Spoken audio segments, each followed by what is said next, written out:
Kanyakumari Vivekananda rock रे प्रधानमंत्री मोदी ध्यान को 24 घंटा पूरी सारी मोट 45 घंटा बिना कौनसी आहार रे मौन व्रत धारण करी ध्यान रे बिताइबे मोदी। आज यह संपूर्ण हेबो। तेबे आसंतु जानिबा ध्यान पाई प्रधानमंत्री विवेकानंद रॉक को काहेकि बाछिले एवं कौन रहिछि एही स्थानर विशेषत्व।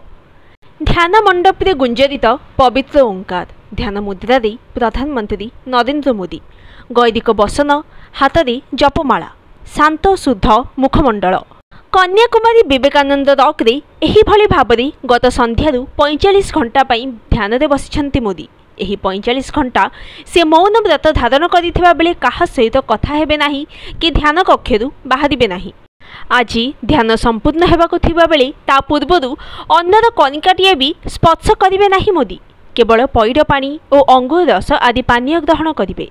गत 2 दिन तले शेष पर्याय निर्वाचन पाई प्रचार सरीथिबा बेले गत वर्ष भली एबर्ष मध्य किछि समय एकांत रहिबाकू एवं ध्यान करी किछि समय बिताइबाकू एही आध्यात्मिक ऐतिहासिक तथा भौगोलिक महत्व थिबा स्थान को बाछिछंती मोदी।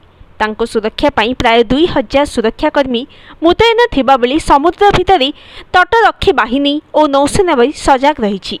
तमिलनाडु कन्याकुमारी विवेकानंद रॉक भारतीय मूल भूखंडर दक्षिणतम स्थान जेउठी होइछि बंगोपसागर आरब सागर और भारत महासागर संगम।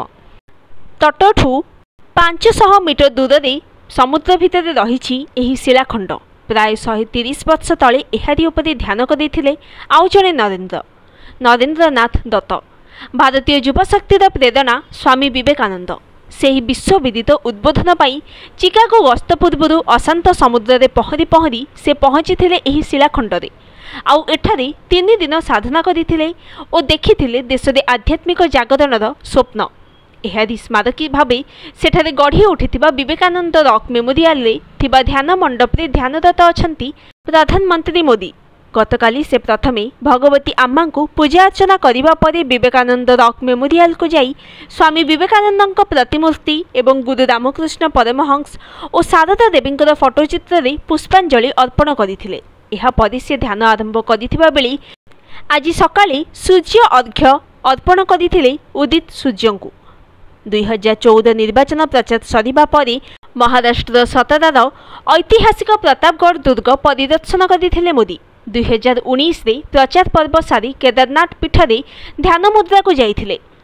उत्तराखंड केदारनाथ मंदिर निकटस्थ रुद्र गुंफा रे 17 घंटा ध्यान रे बसिथिले। तेबे एथर से विवेकानंद रॉक को ध्यान स्थल भाव में बाछिबा परे सोशल मीडिया रे वायरल होउछि तांकर ठीक से ही स्थानर एक 33 वर्ष पुराना फोटो।